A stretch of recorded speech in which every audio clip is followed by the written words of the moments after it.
Boa tarde, pessoal. Voltamos com o nosso programa. Hoje vamos falar um pouquinho do Otávio e Mirtz. Isso, lógico. Voltou, viu, gente? Não foi embora, não. A turma tá achando que eu tinha... Que eu fugi. Fugiu, foi para outro país, né, Mirtz? Foi abrir uma casa espírita lá na Bolívia, Peru, Pelo amor de Deus. Europa, Ásia. Não, eu tô aqui não é pra tanto, não. Não, estamos aqui ainda. Hoje nós vamos falar de um ícone, né? um mito do Espiritismo. A pessoa mais querida, podemos assim dizer, com bastante propriedade, sem medo de errar, que foi Chico Xavier. Nosso querido Chico. Nosso querido Chico.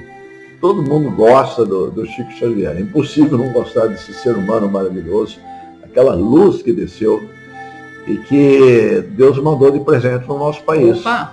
E o que o Chico fez de especial? O Chico, ele foi além. Kardec deixou um legado, que é o Kardecismo, são as leis básicas, os conhecimentos básicos do Espiritismo.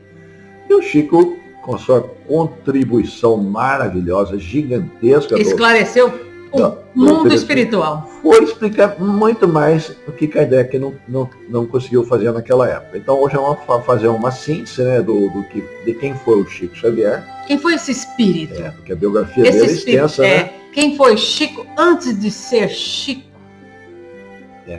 Mas, sem maiores delongas, vou passar a bola para Mirtz. Pode ir, Mirtz. A gente vai iniciar. Quem foi Chico Xavier e o que ele fazia? Vamos pegar lá no início. Francisco de Paula Cândido, Francisco Cândido Xavier, ou como ficou mais conhecido Chico Xavier, nasceu no dia 2 de abril de 1910, na cidade de Pedro Leopoldo, Minas Gerais. Seu pai, João Cândido Xavier, foi operário da fábrica de tecidos e vendedor de bilhete de loteria. Olha lá. Chico Xavier, 1910 a 2002. Foi um médium brasileiro reconhecido como o maior psicógrafo de todos os tempos. Com 4 anos de idade, já via e ouvia os espíritos e conversava com eles. Filho do operário João Cândido Xavier, da lavadeira Maria João de Deus, ficou órfão de mãe quando tinha 5 anos de idade. Seu pai se viu obrigado a entregar alguns de seus filhos, seus 9 filhos, aos cuidados de pessoas antigas. O povo antigamente tinha filho pra caramba, né? Pouquinho, né? Pouquinho, né? Não, começava com... Não ficou só 9, porque depois ele tem um novo casamento, a gente vai falar, né? Pessoas amigas, né? Você vê que umas pessoas confiavam uns nos outros naquela época, a simplicidade, a necessidade, bonito, né? As pessoas se ajudavam, tinha né? mais amor. E Chico Xavier ficou aos cuidados da sua madrinha, uma mulher nervosa, que o maltratava cruelmente. Então ele caiu na mão de um carrasca, uma verduga. Verduga, exatamente isso.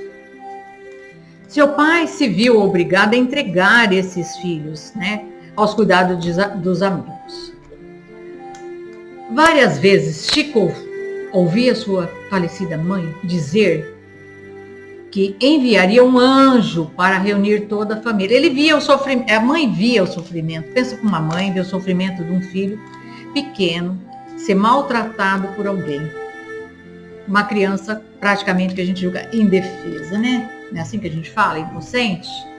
Então, aí o que ela acontecia? Ela vinha para consolá-lo, para dar para ele uma ajuda de alguma forma, né? Então ela dizia que um dia ela ia mandar um anjo que reunisse toda essa família, que ele tivesse paciência. A segunda esposa do seu pai reuniu todos os seus irmãos, eram 9. Aí teve mais 5 filhos. Meu Deus, 14. Então Chico Xavier passou a ter sonhos e durante a noite se levantava agitado e conversava com os espíritos. De manhã contava seus sonhos à sua família.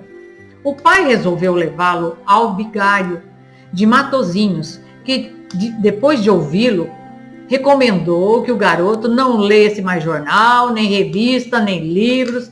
Disse-lhe que ninguém volta depois da morte. Pensa isso uma criança de 5 anos. É difícil, né? A criança vê, conversa, quando ela conta, fala para ela. Isolaram a criança. Praticamente, proibiram ela de tudo. Ao conversar com sua mãe, triste por não ser compreendido por ninguém, Chico escutou dela que precisava modificar seus pensamentos, que não podia ser uma criança indisciplinada, para não ganhar a antipatia dos outros.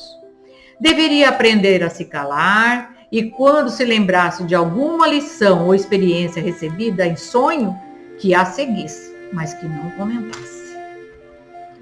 Disse-lhe que ele precisava aprender a obediência para que Deus um dia lhe concedesse a confiança dos outros.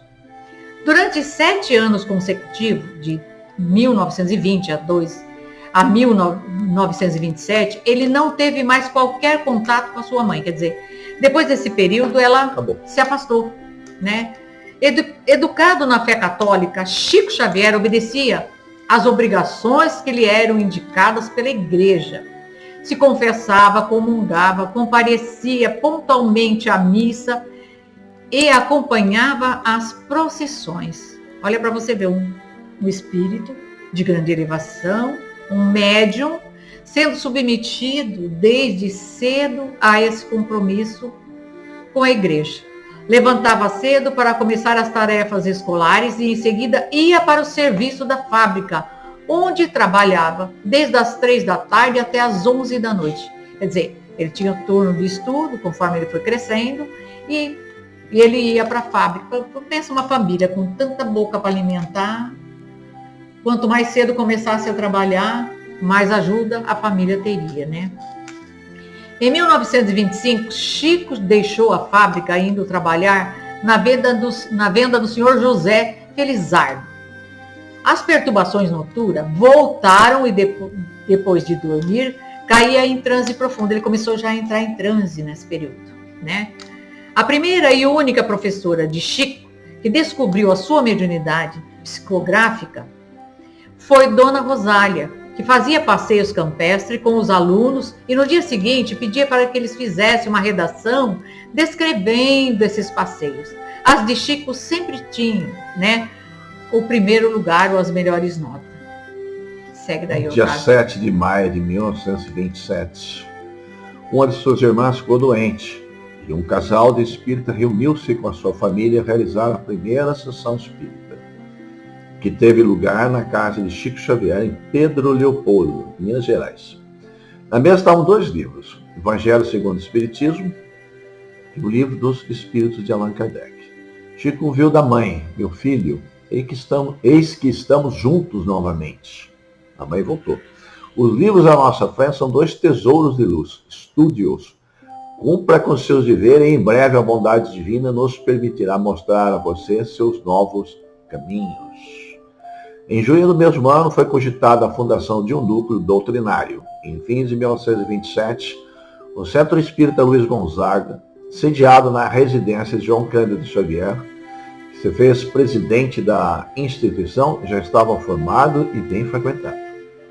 Primeira sessão em público.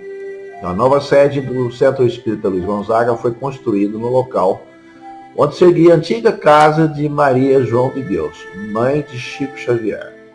Em 8 de julho de 1927, Chico Xavier fez a primeira atuação do serviço mediúnico em público. Seu primeiro livro psicografado, Parnaso de Além Túmulo, que reúne 256 poemas atribuídos a poetas mortos, foi publicado em julho de 1932. Em 1950, Chico Xavier já havia psicografado mais de 50 livros. Sob mudança para Uberaba. Então, Chico foi para mudar para Uberaba, né? Saiu de Pedro Leopoldo. Pedro Leopoldo foi para Uberaba. Isso, Minas também. Então, sob a orientação dos benfeitores espirituais, no dia 5 de janeiro de 1959, Chico Xavier mudou-se para Uberaba, iniciando essa mesma data as atividades mediúnicas em reunião pública da Comunhão Espírita Cristã. Nessa época teve início a famosa peregrinação. Aos sábados, saindo da Comunhão Espírita Cristã, o médium visitava alguns lares carentes, levando-os a alegria de sua presença amiga, acompanhado por grande número de pessoas. A cidade de Uberaba transformou-se em um polo de atração de inúmeros visitantes das mais variadas regiões do Brasil e até mesmo do exterior. Chico psicografou 451 livros que reproduziam o que os espíritos lhe transmitiam. Seus livros foram traduzidos para vários países. Psicografou várias cartas de mortos para sua família.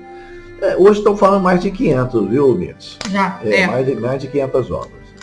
Então, os direitos autorais de seus livros publicados eram cedidos gratuitamente às editoras espíritas e desde os anos 70, Chico ajudava as pessoas necessitadas. Chico Xavier faleceu em Uberaba, Minas Gerais, no dia 30 de junho de 2002, após sofrer uma parada cardíaca. Foi encontrado no quarto por seu filho. Se lembra que ele faleceu, desencarnou na época da Copa? Falou que ia desencarnar no dia que o Brasil estivesse muito feliz. E o Brasil ficou campeão do mundo. Campeão do mundo, é verdade. Ele deixou avisado isso. Um dia de felicidade. Para não ter tristeza, né? Algumas frases de Chico Xavier, tem inúmeras, vamos citar algumas aqui, as mais queridas, né? A felicidade não entra em portas trancadas, não se esqueçam disso. Trate de abrir a sua porta. Feijão não entra, hein? Não entra mesmo. Lembra-te, em matérias de atitudes, a vida não fornece cópias para a revisão. Errou, tá errado. Errou, tá errado. A gente vai pegar cópia para melhorar, que não vai ter jeito. Fico triste quando alguém me ofende, mas com certeza eu ficaria mais triste se eu fosse o ofensor. Magoar alguém é terrível. Olha que lindo isso, hein?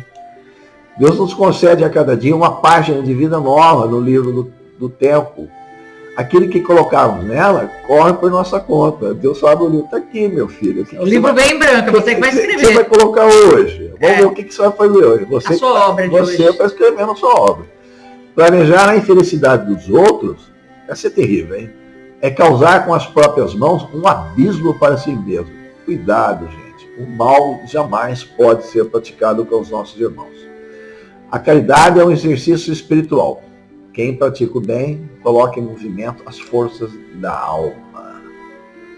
Vai, Bete. Algumas das obras psicografadas por Chico Xavier. Bom, só algumas, tá, gente? Não são os 500, não. Não. Crônicas do Além Túmulo, em 1937. Emmanuel, 1938.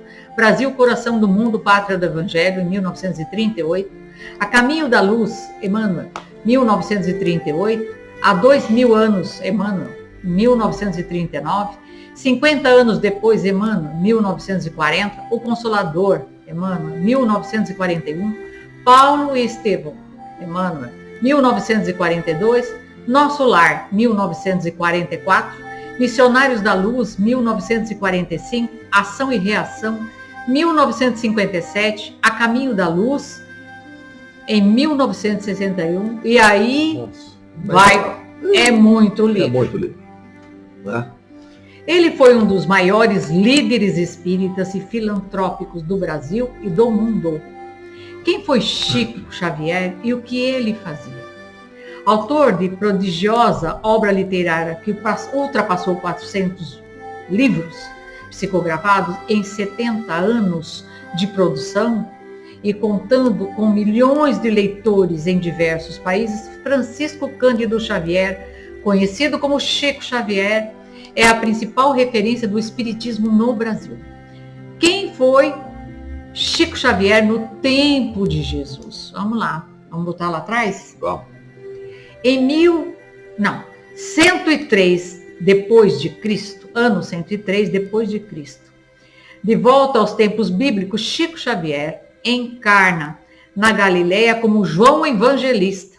Olha lá, um dos 12 apóstolos de Jesus e além do Evangelho segundo João. Também escreveu as três epístolas de João, 1, 2, 3 do livro Apocalipse. A nona foi como Santo Antão. A gente está colocando algumas, viu, gente? Está meio pulado aqui, mas é como a gente conseguiu encontrar as informações. A sétima reencarnação, Chico foi como Allan Kardec, sacerdote druida, Bretanha, por volta de 58 antes de Cristo. Os druidas eram sacerdotes celtas de uma espiritualidade invejável e inacreditável para a época. O termo druida quer dizer consciência do carvalho, a árvore sagrada dos celtas. os futuros sacerdotes, escolhidos na classe aristocrática, submetiam-se desde criança a intenso aprendizado junto aos druidas mais velhos. Então ele já começou com a lição lá atrás, né? Formação. Com a formação, né? Isso aqui acho que não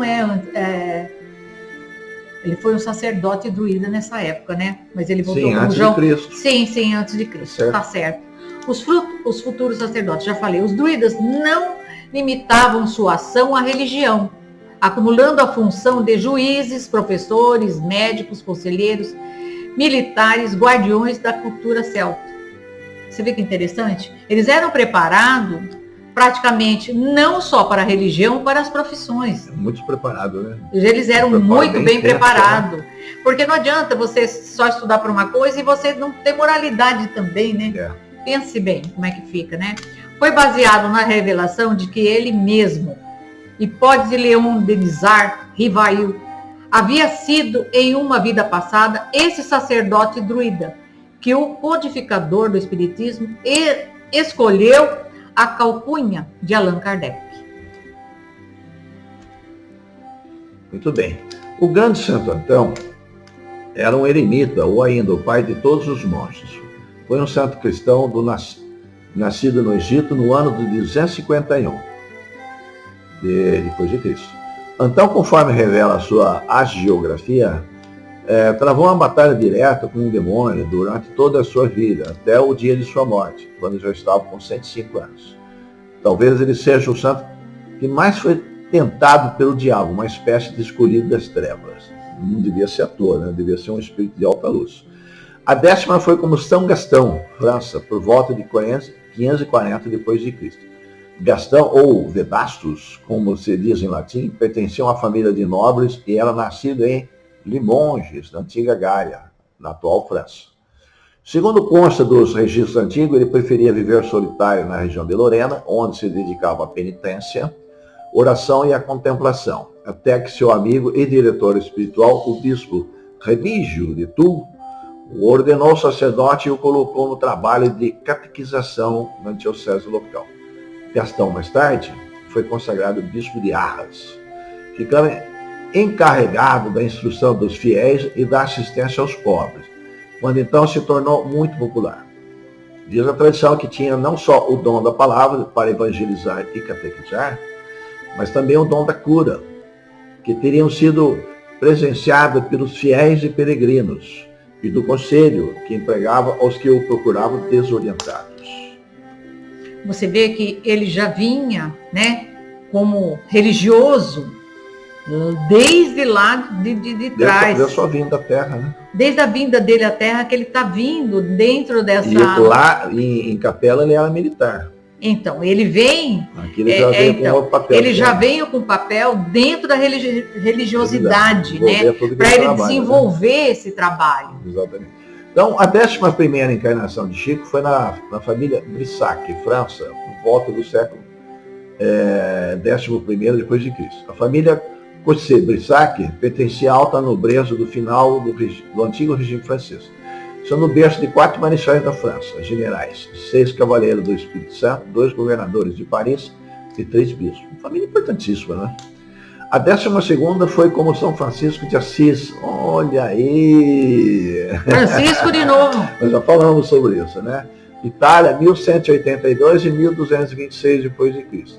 Mais uma vez santo, e esse é um dos mais conhecidos e queridos da tradição católica, por seus feitos magnânimos com os pobres, com os animais, características que Chico Xavier manteve até essa última encarnação conhecida. A 13ª foi como Santa Brígida, na Suécia. São todos os santos da igreja, ele veio, como vários santos da igreja católica. Como mulher, agora como mulher, sim, na Suécia. Ano de 1303 a 1373. Mais uma vez, Chico teve uma encarnação tão espiritualizada que foi santificado.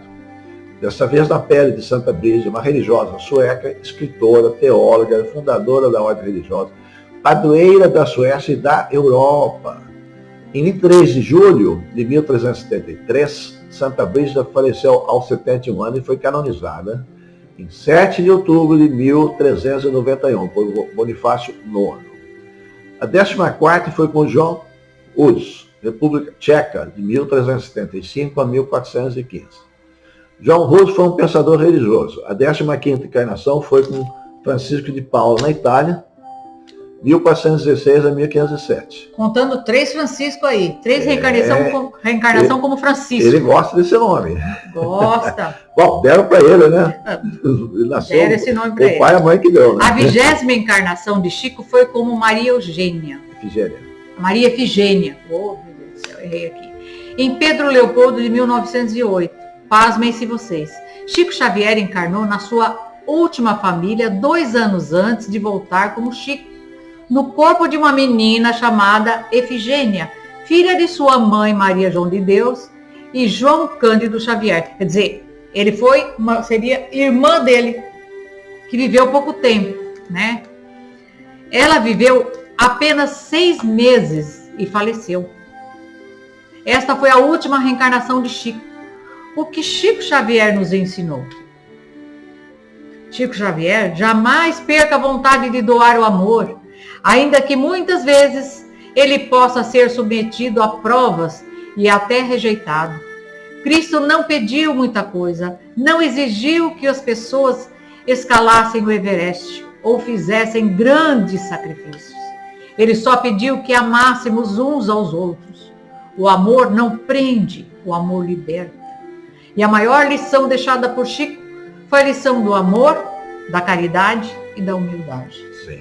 Coisas de Chico, você lembra de alguma historinha de Chico para falar? Caso eu lembro dele. Eu lembro de 2. Caso de Chico. Tem diversos. Vamos lá. Vamos ver se eu lembro de algum interessante. Eu tenho um livro chamado Os Lindos Coisas Casos de Chico. De Chico Xavier. Mas faz tempo que eu li. Se você não lembrar, eu falo, depois você entra. Tinha do padre. Então fala. Estava na igreja e o Chico estava lá sentado, né? O Chico já era médium. Assistindo a missa, aí o padre tudo nervoso lá, né? Porque os judeus tinham condenado Cristo e graças aos judeus, na época, né? Ele se padeceu por tudo aquilo. Aí o padre tudo nervoso, exaltado, eufórico, falou assim, nossa, por isso que a gente tem que não gostar desses judeus. Aqui na minha igreja, tem que ser expulso todo. Se tiver algum aí que se levante e vá embora. Aí o Chico virou assim para Nossa Senhora, falou, mãezinha, vamos embora daqui. Porque a mãe é judia, né? Olha, vamos embora, mamãe. Então, eu vou contar uma, eu teria 2, mas vamos ver se tiver tempo. O Chico era muito engraçado, viu? Ele era bem brincalhão. Bem humorista. Bem humorado. E ele era uma pessoa que ele não se prendia por conta da popularidade. Ele gostava de andar entre os povos. Inclusive, ele fazia a sua própria feira. Você sabia que ele ia à feira? Né? Ia à feira. E ele ia à feira e o povo conhecia ele na feira e queria dar tudo de melhor para ele, né? Porque queria agradar o Chico. E Chico chegou numa banca para comprar tomate, né? E nessa banca para comprar tomate, ela deu o saquinho para ele pegar os tomates. Mas ela observou que o Chico pegava um tomate bom, um ruim. Um tomate bom e um ruim. Ela olhou para ele e falou, Chico, você quer que eu escolha para você? Você está pegando tomate que não é bom. Aí ele disse, mas se eu pegar só os tomates que são bons, só vai sobrar o ruim. E aquele que vier depois, não vai ter tomate bom. Então vejam, vocês, quem é que faz isso? Eu vou no mercado, ou eu vou na feira, meu marido briga comigo, ele fala assim, você fica palpando as coisas, está boa, você quer tudo que tem de melhor, mas é da nossa natureza. Nós não somos Chico, né? Não. Infelizmente não somos Chico. Longe, né? Longe de ser um Chico. Também teve um caso de uma vizinha, Chico tinha um cachorro que ele estimava muito, mas o cachorro estava muito doente e dava muito trabalho. E essa vizinha, gostando tanto do Chico, se penalizou por ver o sofrimento do Chico com aquele animal. O que ela fez? Ela envenenou o animal do Chico. Ela matou esse cachorro. Quando o Chico chegou, Chico ficou revoltado. E ele, médium como era, ele percebeu que quem matou o seu cachorro foi a sua vizinha. Não dava para esconder de um médium com a potência que ele tinha, um acontecimento como ele. Ele chorou muito e ficou muito revoltado, por dias amargurado por conta desse animalzinho que a vizinha matou. E nesse período, Emmanuel se afastou dele.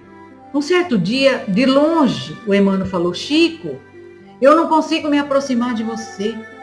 No seu peito tem uma mancha muito escura. Você está guardando um sentimento tão ruim com você que eu não consigo me aproximar.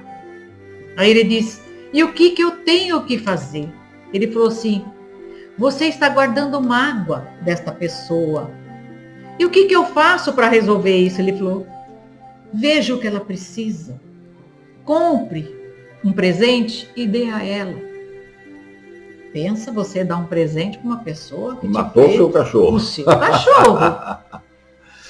Aí disse que o Chico ele era pobre. Ele nunca ficou com dinheiro de renda nenhuma. Ele vivia uma vida muito humilde. E foi assim que ele morreu, na humildade, como pobre. Então o dinheiro dele era contadinho. Aí ele perguntou para a mulher o que ela precisava. Ela disse: uma máquina de costura. Eu precisava tanto de uma máquina de costura. Aí ele falou: meu Deus do céu, como é que eu vou comprar essa máquina de costura? Eu não tenho dinheiro para comprar essa máquina de costura. Aí disse que foi numa loja, perguntou, o preço era caro, conversou, negociou. O homem falou: eu faço para você pagar um pouquinho por mês. Aí ele foi e comprou essa máquina de costura e levou e entregou para essa mulher. A alegria dessa mulher foi tanta, a felicidade dela foi tanta. E o Chico aprendeu a lição, né? Você vê que a intenção de que ela estava ajudando, é por isso que a interpretação do bem e do mal, às vezes, a gente vê erroneamente. O bem pode conter o mal. E o mal pode conter o bem. Então, vocês veem, e com isso, aquela mágoa, aquela coisa que estava atrapalhando a energia do Chico, possibilitando que Emmanuel se aproximasse, se dissipou. Então, ele praticamente se curou. Mas olha, você ter que dar um presente desse para uma criatura que matou o seu cachorro, só Chico mesmo, né? Só Chico. Coisas de Chico. Não, são inigualáveis. Vamos fazer uma reflexão, Tavinho? Vamos embora. Então vamos lá. Vamos. Qual mensagem de vida Chico Xavier nos passa? Vamos lá. Embora ninguém possa voltar atrás e fazer um novo começo, qualquer um pode começar agora e fazer um novo fim. Então, Francisco Cândido Xavier explicou em poucas palavras que se não pode voltar no tempo para mudar o inalterável, mas é possível criar um novo amanhã através das nossas atitudes. Não exija dos outros qualidades que ainda não possuas. Isso é tão fácil a gente fazer, né? Chico Xavier também nos ensina que se desejamos queremos exigir a compaixão, a compreensão a respeito do próximo, devemos agir do mesmo modo. Só podemos cobrar aquilo que temos para oferecer. Caso contrário, é pura hipocrisia. Eleito o maior brasileiro de todos os tempos, dedicou os seus 92 anos de vida a ajudar as pessoas, seja assistencialmente ou espiritualmente, com o apoio das palavras. Deixou um legado que transcende todas as crenças religiosas, que é do amor, solidariedade, paz, diálogo e transformação. Um ser extremamente humilde, pequeno no seu porte físico, não é um frágil, né? Frágil, um aspecto meio debilitado, e que na verdade tinha uma envergadura gigantesca, um gigante, um homem, um verdadeiro gigante perante a gente. Em força de espírito, em força de vontade, em amor, em fé, em trazer esperança para todos nós. A ida do Chico ao plano espiritual, a gente tem que entender, porque a gente não somos eternos, mas realmente fez muita falta, né? E como fez? Porque nós espíritos ainda sentimos muito, mas ao mesmo tempo sentimos-nos reconfortados, sabendo que Ele está conosco de alguma forma. Por ter tido a oportunidade de receber em nossas mãos preciosidades deixadas por Chico. Porque um médium como Chico Xavier, que escreveu, deixou uma literatura tão vasta sobre a espiritualidade, A gente não viu falar. Você vê que Kardec conseguiu 5, né? Pentateuco. 5 livros. 5 livros. Ou aquelas avulsas dele também tem, né? Sim, mas... Aqueles recolhidos, como, escritos, isso, né? Isso. Como Chico Xavier, não tem. Então, você que é médium e se acha um alecrim dourado, só que sabe tudo, antes de prosseguir, qual que é o grau de instrução do Chico, você lembra? 4º ano primário. Mas ele tinha que ser assim. Não, aí alguém falou, não, ele é o impostor. Ele copia texto de outras pessoas. Meu Deus, leiam vocês. Tem a sabedoria dos ensinamentos. Pega um livro do Chico Xavier, qualquer um deles, leia, para ver se vocês vão imaginar que uma pessoa que cursou até o 4º ano do primário, antigamente é o primário, a 4ª série, consegue escrever com aquela qualidade, com aqueles conhecimentos científicos e técnicos da época. Rebuscado, hein? Não, é um absurdo. Não há como explicar aquilo. É só a espiritualidade de Deus mesmo, né? Isso verdade. É divino, não tem como refutar. Pegaram os textos dele, colocaram em computador, embaralharam, fizeram tudo possível para saber se tinha influência de estilo. Não. Cada livro é um livro, cada mentor espiritual que esteve ali com ele para ele psicografar é um livro completamente distinto, tem seu estilo, tem suas características distintas das demais obras do Chico Xavier. Então, se isso fosse uma mentira, que também ele não vendeu para pegar dinheiro, tá? Ele não é charlatão, o charlatão ele vende para pegar dinheiro. E se isso fosse possível, ele seria uma coisa assim que não teria explicação na face da Terra, uma inteligência tão suprema como essa. Veja que os médiuns hoje, tem muitos médiuns, eles são tão soberbos, né? Sentem conhecedores de tudo, se veem no direito de discriminar um outro médium por esse, por aquele motivo. Não tem a humildade, né? E ele praticamente se acha conhecedor de toda a verdade. Seus sábios. E você vê uma pessoa tão humilde que trabalhou